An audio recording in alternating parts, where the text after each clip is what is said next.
Apapun mereka bilang, tekadku takkan hilang.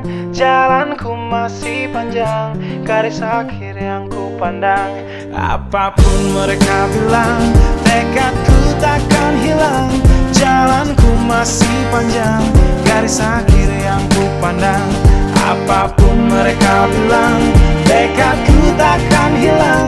Jalanku masih panjang, garis akhir yang ku pandang.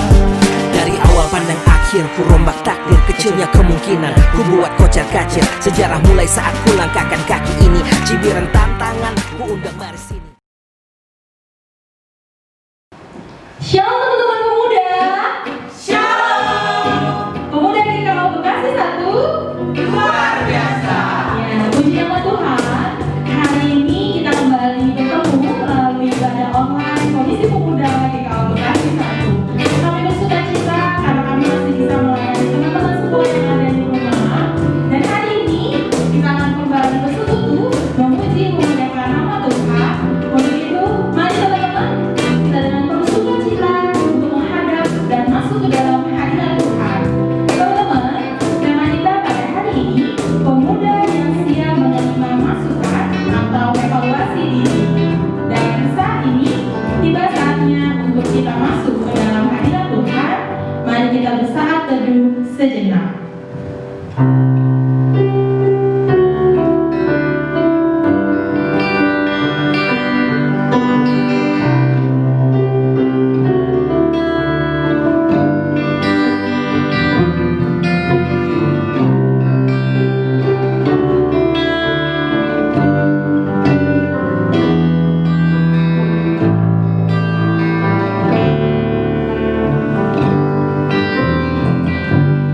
Saat teduh selesai.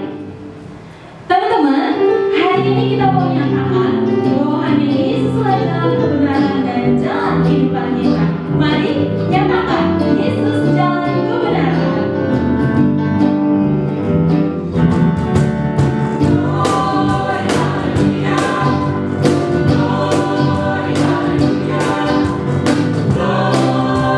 Hallelujah.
sore menjelang malam hari ini, teman-teman yang ada di rumah boleh tutup mata, tundukkan kepala. Kita menghadap Tuhan dengan kesungguhan hati kita.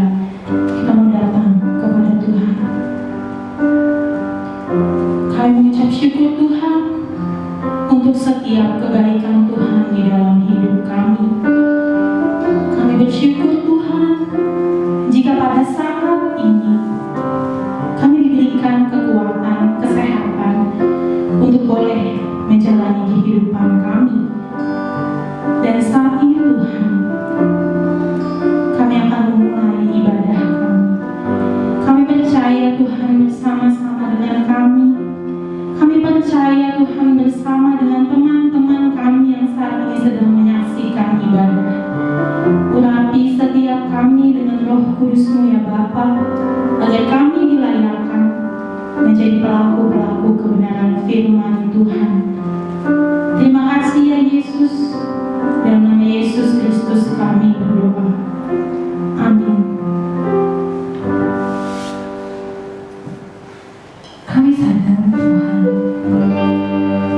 kami hidup hari ini itu karena anugerah Tuhan. Dan saat ini kami rindu Tuhan untuk menyembah-Mu. Kami rindu untuk masuk ke dalam kehadiran-Mu lebih dalam lagi.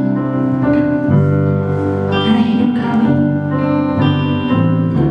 adalah penyembahan.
boleh menghargai pengorbananmu. Biarkan kami boleh meresponi anugerah keselamatan yang Tuhan udah kasih dalam hidup kami. Pakai kami Tuhan, anak-anak muda Tuhan. Ingatkan kami ketika kami salah, supaya masa muda kami boleh berharga, supaya hidup kami Tuhan boleh pakai. Ampuni kami Tuhan, layakkan kami Yesus, dan biarlah hidup kami boleh menyenangkan Tuhan. Terima kasih Tuhan. Amin. Kita akan membaca berita tentang dari Tuhan yang terdapat dalam Mazmur 97 ayatnya yang ke-11 dan 12. Terang sudah terbit bagi orang benar dan sukacita bagi orang-orang yang kuduskan. Bersukacitalah karena Tuhan, hai orang-orang benar, dan nyanyikanlah syukur bagi namanya yang kudus. Kita responi berita anugerah dari Tuhan dengan mengangkat lagu pujian, tunaikan syukurku.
Sebagai ungkapan syukur kita kepada Allah, maka persembahan syukur dari teman-teman bisa langsung diserahkan ke gereja dengan memasukkan ke amplop atau dengan transfer ke nomor rekening yang tertera dalam baca kalian saat ini. Biarlah persembahan yang dikumpulkan dapat berguna bagi kemuliaan nama Tuhan. Tuhan Yesus memberkati persembahan kita semua. Amin. Teman-teman, tiba saatnya kita akan mendengarkan kebenaran firman Tuhan yang akan disampaikan oleh penatua Peter Napitupulu. Untuk itu, mari kita siapkan hati dan pikiran kita untuk memajang hadirat Tuhan.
Salam kaum muda GKO Perumnas 1 yang dikasihi Tuhan.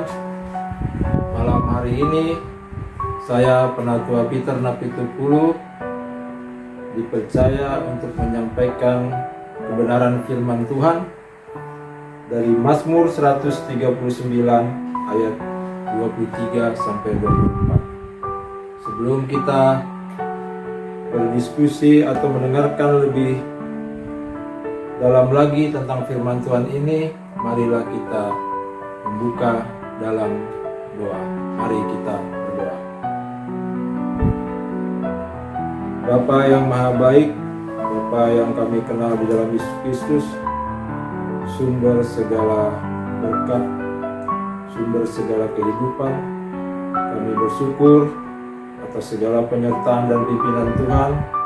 Kami kaum muda GKO malam hari ini boleh ada dan berada di sini, kami sadari semua karena pertolongan Tuhan semata. Kami bersyukur kami diberikan kesempatan untuk mendengarkan firman Tuhan, merenungkan firman Tuhan. Kami mohon pimpinan penyertaan Roh Kudus-Mu agar kami dapat mengerti, memahami maksud dan kehendak Tuhan dalam kehidupan kami. Pakailah hamba sebagai alat bagi Tuhan untuk menyampaikan kebenaran firman Tuhan yang mudah dimengerti dan dipahami oleh kami kaum muda. Ampuni segala dosa pelanggaran kami ya Bapa, di dalam nama Yesus Kristus Tuhan dan Juru Selamat kami berdoa. Amin. Malam hari ini kita akan dilengkapi dengan firman Tuhan dari Mazmur 139 pada ayat yang ke-23 sampai ke-24. Demikian firman Tuhan. Selidikilah aku ya Allah, dan kenallah hatiku. Ujilah aku dan kenallah pikiran-pikiranku. Lihatlah apakah jalanku serong, dan tuntunlah aku di jalan yang kekal. Demikian firman Tuhan. Terpujilah nama Tuhan, berbahagialah orang yang mendengarkan firman Tuhan dan melakukannya dalam kehidupan sehari-hari. Selamat malam anak-anak muda GKO Bekasi 1. Malam hari ini saya Penatua Peter Napitupulu dipercayakan untuk membawakan satu tema, yaitu tentang pemuda yang siap menerima masukan. Jadi ini kita berbicara tentang evaluasi diri. Menurut Kamus Besar Bahasa Indonesia, selidik itu adalah memeriksa dengan teliti. Itu selidik. Jadi kalau dikatakan selidikilah aku ya Allah, ada pemahaman bahwa selidik itu adalah memeriksa dengan teliti. Tetapi kalau kita lihat di dalam Holy Bible, Alkitab bahasa Inggris, mereka tidak menggunakan kata investigate, ya, karena kalau menyelidiki itu secara teliti, itu bahasa Inggrisnya adalah memeriksa secara teliti, bahasa Inggrisnya adalah investigate, ya. Tapi kalau kita lihat di Holy Bible, di situ digunakan kata search me God. Jadi bukan investigate me God, search me God. Saya simpulkan di sini bahwa pemahaman dari selidiki aku ya Allah itu bukan dalam pengertian investigasi, bukan dalam pengertian investigate, tapi ada dalam pemahaman search me Lord, search me God. Artinya, lihatlah aku Tuhan, carilah aku Tuhan seutuhnya, kenalilah diriku. Anak-anak muda yang dikasihi Tuhan, dari pemahaman tersebut, dari pengertian secara Holy Bible maupun pengertian secara bahasa Indonesia tadi, saya teringat pada satu masa ketika kami dalam satu tim kemajelisan itu mengikuti satu pelatihan tentang mengenal potensi diri dan potensi orang lain. Jadi waktu itu sang narasumber, seorang psikolog ini,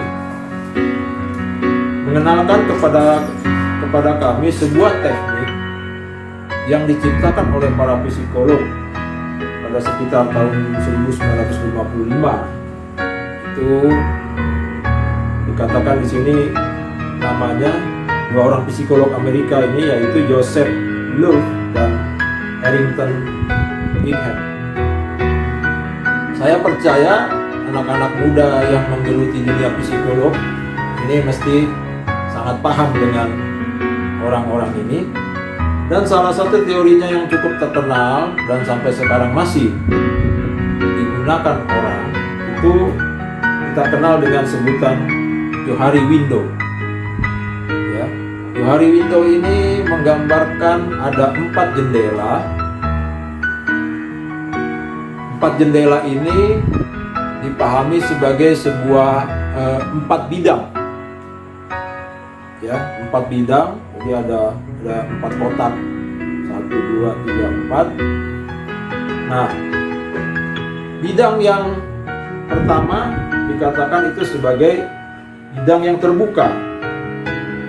Artinya adalah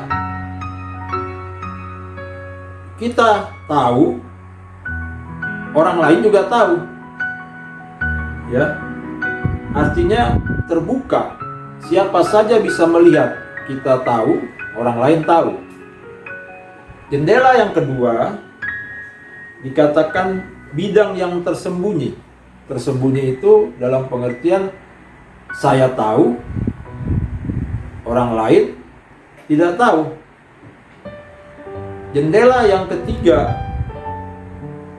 itu dikatakan jendela yang kita buta. Maksudnya adalah kita tidak tahu, tapi orang lain tahu. Dan terakhir jendela yang keempat adalah dikatakan bidang yang tidak diketahui.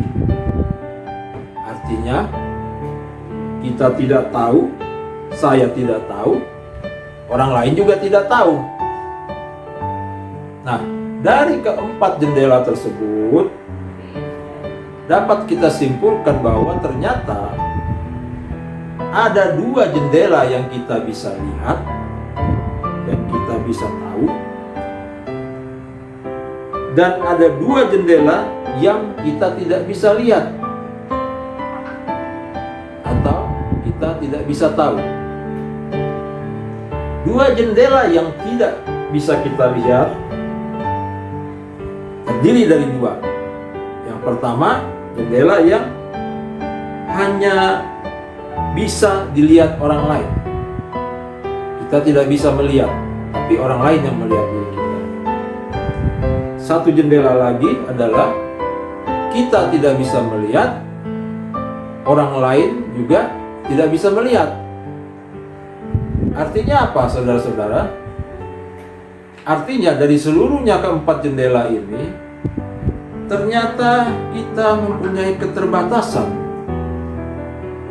baik pada diri kita sendiri maupun dalam cara kita melihat orang. Orang melihat kita atau kita melihat diri kita, semua ada keterbatasan. Kita cuma punya 2 jendela dan kita tidak bisa melihat 2 jendela yang lain. Ya, itu manusia. Jadi saya ulangi lagi, tadi ada 4 jendela Johari Window. Ada jendela yang saya bisa lihat, tahu, orang lain tahu. Saya bisa lihat, orang lain juga bisa lihat. kedua, jendela yang saya lihat, saya tahu. Dan orang lain tidak lihat, tidak tahu. Itu jendela kedua. Dan jendela ketiga, saya tidak tahu, orang lain tahu. Dan jendela yang keempat adalah saya tidak tahu, orang lain tidak tahu. Di luar ini ada satu yang bisa melihat seluruh jendela, dari seluruh jendela. Tadi saya katakan ada keterbatasan kita, bahwa kita hanya bisa melihat 2 jendela, dan kita tidak bisa melihat di 2 jendela yang lain. Tetapi ada yang bisa melihat. Siapakah itu? Tentu saja Tuhan Yesus. Allah itu bisa melihat semua jendela, bahkan bisa melihat sampai lubuk hati kita yang paling dalam. Dia sangat mengenal semua keberadaan kita. Dan dalam Mazmur ini kita melihat bahwa Daud sungguh sangat mengenali dirinya dan meyakini bahwa Tuhan sungguh sangat mengenali Daud. Tuhan mengetahui segala sikap, pikiran, jalan, perkataan, perasaan, spiritualitas, dan segala keberadaan kita. Sebelum kita bertindak, Tuhan sudah mengetahui apa yang akan terjadi pada diri kita. Sehingga kadang-kadang kalau kita merefleksikan diri kita dengan Mazmur Daud ini, ketika kita berdoa, apa yang paling sering kali kita ucapkan? Saya percaya sebagian besar kita waktu berdoa pasti isinya kebanyakan minta, Tuhan lindungilah saya, berkatilah saya, Tuhan tolonglah saya. Ini tentunya bukan suatu doa yang salah, ya. Tetapi harus kita akui bahwa kita itu sangat jarang, ya, atau bahkan tidak pernah mungkin seperti Daud. Dalam doanya ini Daud minta, selidikilah hatiku Tuhan. Apakah ada hal-hal yang Tuhan tidak suka dari jalan hidup? Jarang ya kita berdoa demikian, ya. Karena seringkali kita berdoanya itu minta ini, minta berkat, minta pertolongan, minta lindungi dan sebagainya. Kita memang perlu berdoa seperti Daud, meminta Tuhan menunjukkan kesalahan-kesalahannya. Karena mengapa perlu gitu, ya? Karena sangat sulit bagi kita untuk mengerti, memahami, atau mengetahui kekurangan atau kesalahan kita sendiri. Biasanya tangan kita ini lebih cepat menunjuk kesalahan orang lain daripada kekurangan kita sendiri, ya. Seringkali ada ungkapan-ungkapan, gue sih sebenarnya nggak sombong sih, tapi ya gimana ya, memang gue lebih baik dari orang lain gitu loh. Kadang juga kita yang cewek-cewek nih suka, saya dengar kan ada omongan-omongan, ya gue sih nggak matre, tapi ya memang gue butuh mobil, gue butuh rumah besar, butuh pakaian yang trendy gitu. Bukannya matre sih, tapi dia butuh itu. Kemudian sering juga kata-kata, ya ini sih bukannya mau gosip, tapi memang aku yang suka berbagi informasi sih, bukannya mau gosip, tapi memang aku suka berbagi informasi begitu ya. Ada ini, aku mau bagi informasi tentang tetangga sebelah tuh, begini begono gitu. Nah seringkali kita berat ya untuk menyatakan segala kekurangan kita, dan kita memohon Tuhan untuk menyelidiki kita, melihat kita terbuka di hadapan Tuhan. Kaum muda yang dikasihi Tuhan, Mazmur ini menggambarkan dua pemikiran yang menurut saya kontradiktif. Kalau kita pelajari kata-kata tadi, selidikilah aku ya Allah. Gambaran yang pertama, kalau kita tidak melihat atau tidak membaca ayat-ayat selanjutnya, maka ketika kita mengatakan seperti itu, orang akan merasa seakan-akan kita sudah melakukan yang terbaik dalam kacamata kita ya. Sudah melakukan yang terbaik dan kita dalam posisi menantang Tuhan untuk menunjukkan kelemahan-kelemahan kita atau kekurangan kita. Kalau bahasa kerennya terlalu overconfidence gitu. Jadi dia terlalu overconfidence, merasa sudah melakukan yang terbaik, sudah rajin beribadah, aktif pemuda, melakukan banyak hal yang menyenangkan hati Tuhan, dan dia udah nggak bisa lagi melihat kekurangan kelemahannya, tetapi dia ketika mengatakan selidikilah aku ya Allah, itu dalam sikap seakan-akan menantang gitu ya, menantang, terlalu overconfidence, meyakini betul bahwa dia adalah orang yang benar gitu ya.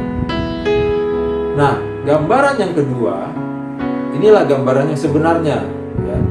Kalau kita melihat bunyi di ayat-ayat yang berikutnya kita teruskan tadi, maka kita akan mendapatkan gambaran yang bertolak belakang dengan gambaran pertama. Karena gambaran yang kedua itu, gambaran yang kita bacakan tadi di Mazmur Daud tersebut, justru menggambarkan orang yang merasa jauh dari sempurna.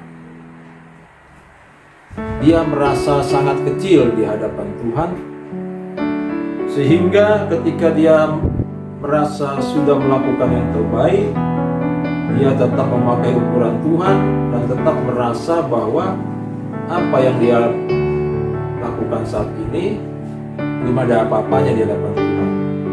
Sehingga dia mengatakan kepada Tuhan, selidikilah aku ya Allah. Kata-kata ini adalah gambaran Nabi Daud yang menyadari pikiran dan jalannya sangat terbatas di hadapan Tuhan, dan dia sangat membutuhkan Tuhan untuk mengevaluasi diri. Ya, sesuai dengan perikop kita tadi, sesuai dengan tema kita malam ini, Daud mengungkapkan Mazmur ini karena dia membutuhkan Tuhan untuk memberikan evaluasi tentang diri. Daud sangat membutuhkan Tuhan untuk mengevaluasi dirinya, sehingga dia boleh menjadi orang yang lebih sempurna bagi Tuhan. Tentunya ada pemikiran apa yang baik menurut Daud, belum tentu baik menurut Tuhan. Kalau kita ibaratkan Tuhan yang mempunyai laboratorium, maka Daud membawa hatinya ke laboratorium Tuhan dengan maksud supaya dia mendapatkan diagnosa yang tepat tentang segala penyakitnya, segala kekurangannya, Sehingga kalau diagnosa itu tepat, maka pengobatan pun akan tepat juga. Kalau orang-orang medis atau kaum muda yang di bidang medikal atau yang kuliah di bidang kedokteran tentu tahu betul hal ini, dan kita bisa katakan pemeriksaan Tuhan, pemeriksaan di laboratorium Tuhan itu adalah pemeriksaan yang komplit and true self-examination. Daud, orang yang sangat rindu mengetahui hasil lab itu. Setelah dia bawa ke laboratorium Tuhan, dia juga ingin mengetahui hasilnya, sehingga dalam Mazmur tadi Daud meminta Tuhan untuk menunjukkan hasil pemeriksaan atas dirinya tersebut. Daud menghormati dan menyadari kemahatauan Tuhan atas sikap tindakan kita, ya, atas sikap tindakan Daud, pemikiran yang kita renungkan, tempat yang kita tuju, dan setiap perkataan yang kita ucapkan. Daud menyadari betul bahwa tidak ada yang tersembunyi bagi Tuhan. Tuhan bahkan dalam salah satu mazmurnya juga Daud mengatakan, Tuhan telah mengenal kita sejak dalam kandungan. Kaum muda yang diberkati Tuhan, tentunya kita dapat menyimpulkan firman Tuhan ini dalam 2 poin besar. Yang pertama,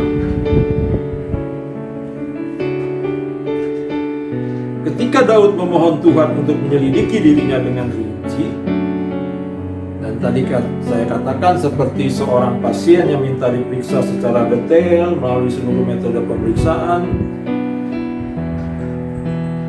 hal ini hanya bisa terjadi kalau ada kerendahan hati. Ya. Jadi evaluasi diri, syarat pertamanya adalah kerendahan hati.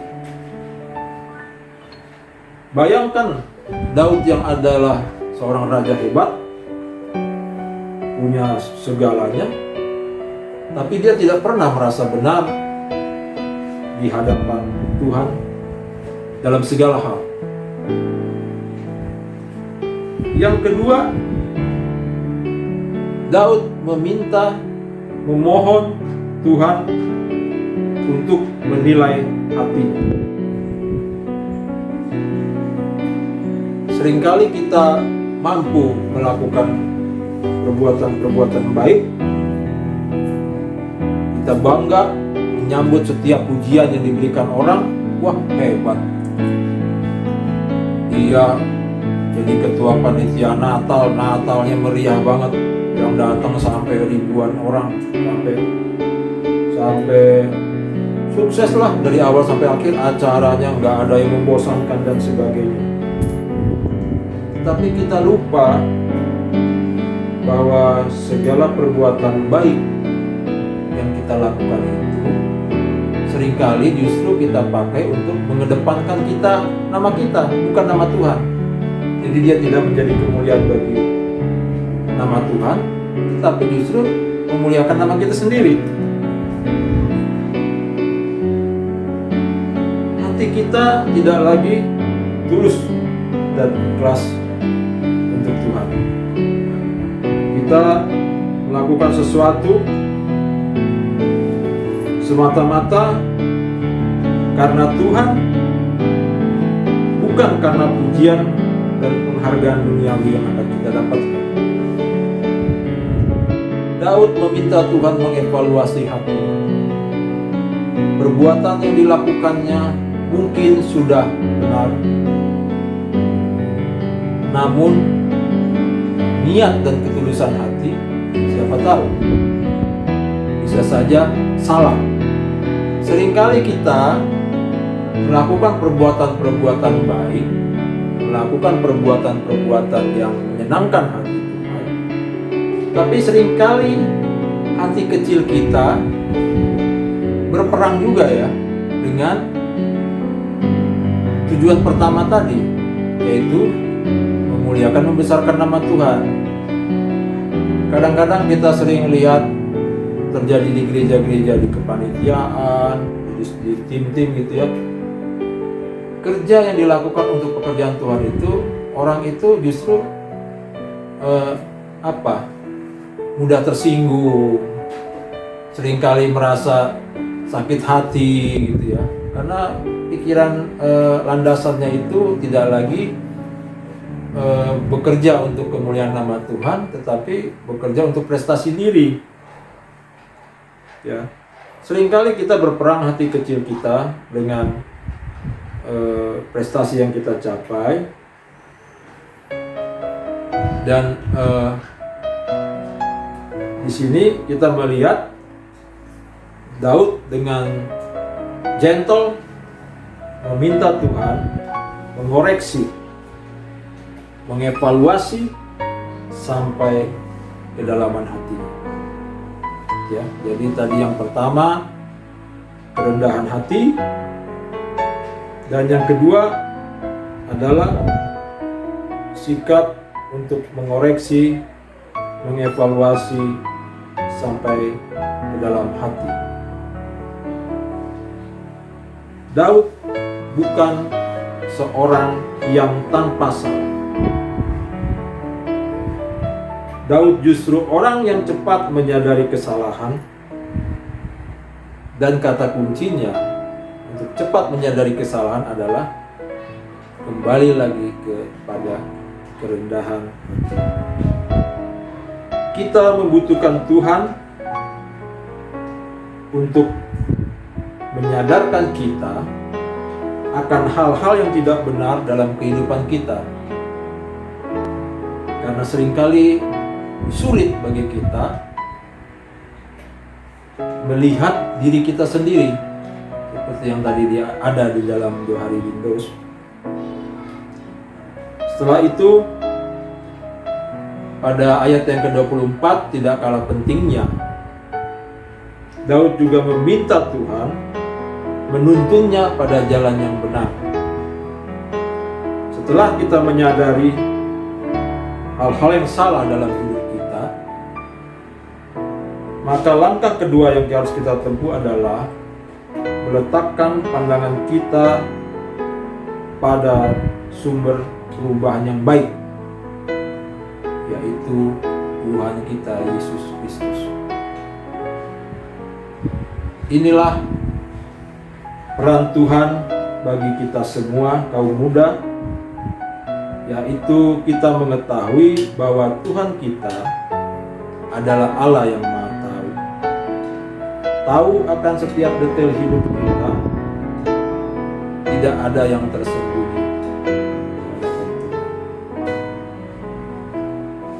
Datanglah kepada Tuhan, minta diperiksa, diselidiki, seperti Daud datang ke laboratorium Tuhan,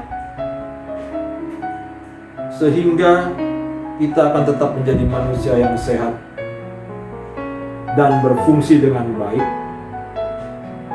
dan langkah kita tetap berada di jalur yang dikehendaki Tuhan. Dievaluasi Tuhan bukan berarti Tuhan berbicara langsung kepada kita, tetapi Tuhan bisa saja pakai pendeta, pembimbing rohani, sahabat atau orang-orang terdekat kita untuk menegur, mengevaluasi kita setiap hari secara rutin. karena peperangan rohani terjadi setiap saat. Pada akhirnya saya sampaikan, konsistensi itu baik, tetapi konsistensi dalam bertindak saja tidak.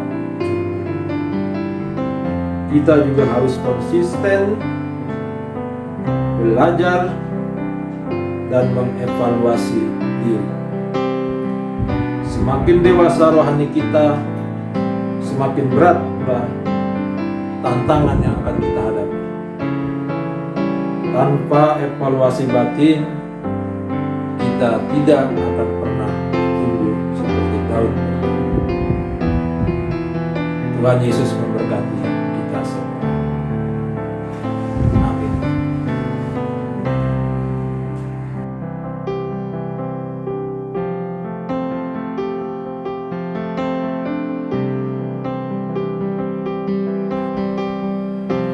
Allah yang Maha Baik, terima kasih malam hari ini kami anak-anak muda Tuhan boleh disegarkan, boleh dikuatkan dengan firman Tuhan. Apa yang telah kami baca, kami dengar, kami percakapkan, biarlah itu Tuhan tanamkan dalam hati dan pikiran kami. Tuhan beri kami kekuatan, kemampuan untuk menyatakan firman itu dalam kehidupan kami sehari-hari. Dimuliakanlah nama-Mu ya Bapa, dimuliakanlah nama-Mu ya Yesus. Terima kasih ya Roh Kudus. Amin. Terima kasih untuk kebenaran firman Tuhan yang sudah disampaikan. Saat ini kita mau bersungguh di kaki Tuhan dan mengatakan bahwa kita mau meresponi firman-Nya dengan setia menjadi pengiringnya.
muda yang dikasihi Tuhan, kaum muda yang diberkati Tuhan, marilah kita menaikkan syafaat kita malam ini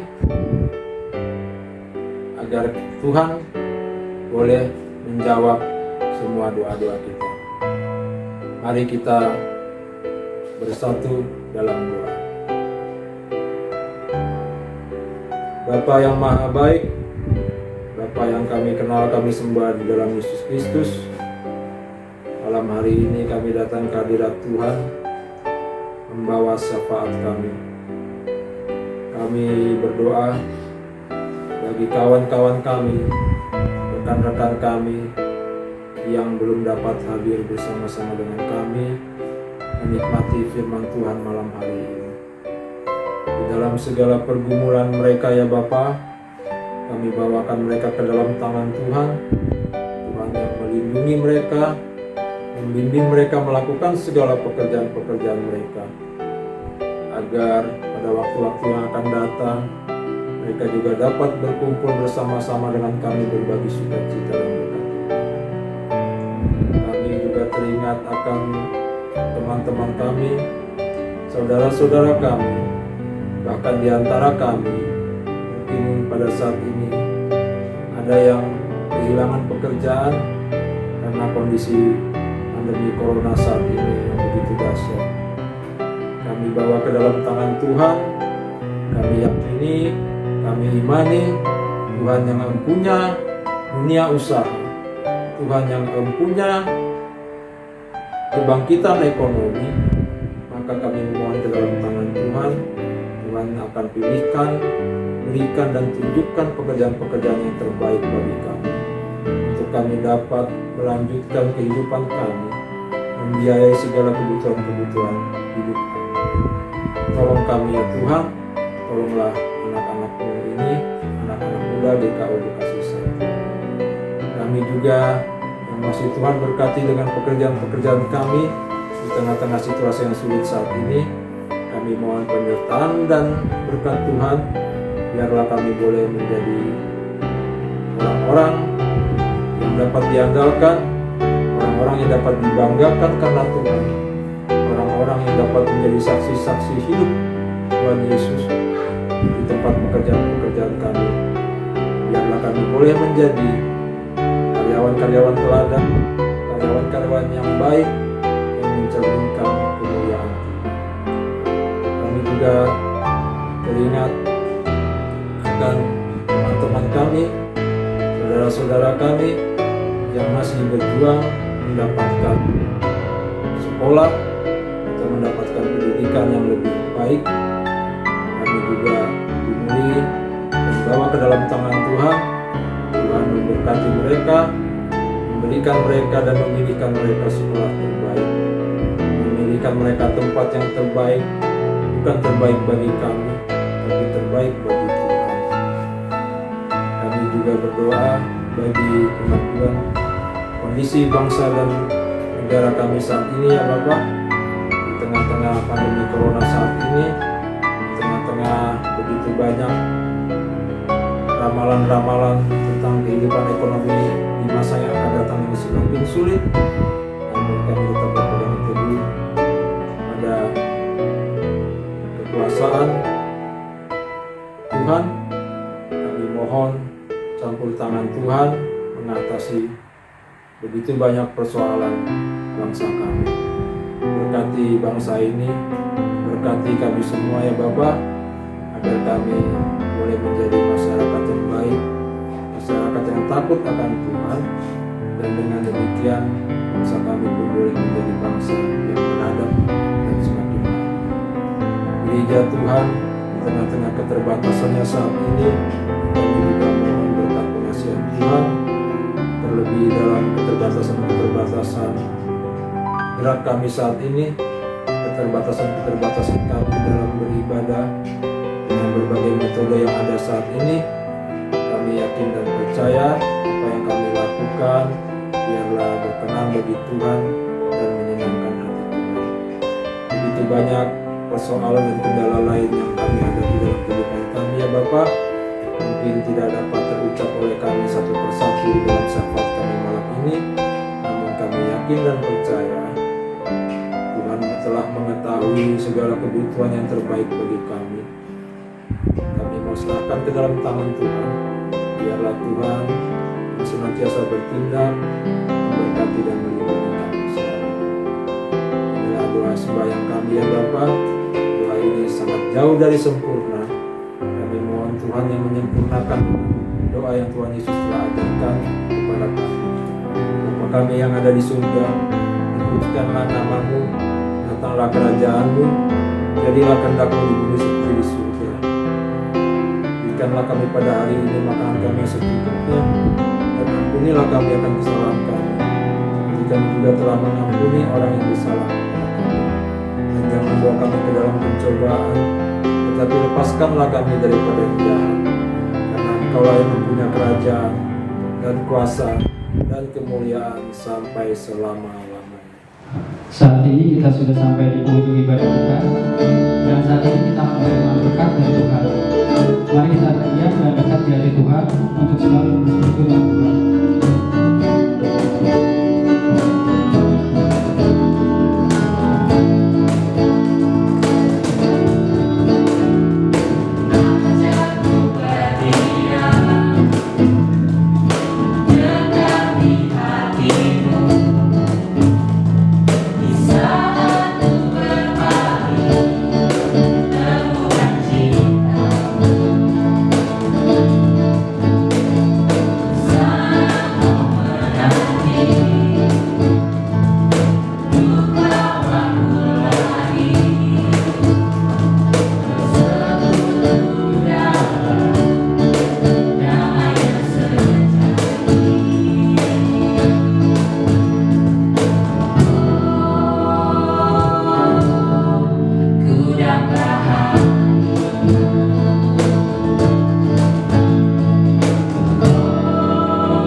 Anak-anak muda yang diberkati Tuhan, marilah kita pulang dalam damai sejahtera Allah. Kembalilah dalam kenyataan hidup kita sehari-hari. Taatilah firman Tuhan dan kita terjemahkan kasih Tuhan bagi sesama insan. Kita menerima berkat Tuhan. Kasih karunia dari Allah Bapa kita dan dari Tuhan kita Yesus Kristus dalam persekutuan dengan Roh Kudus kiranya menyertai, memberkati kita semua dari saat ini sampai selama-lamanya. Amin. Bapak, terima kasih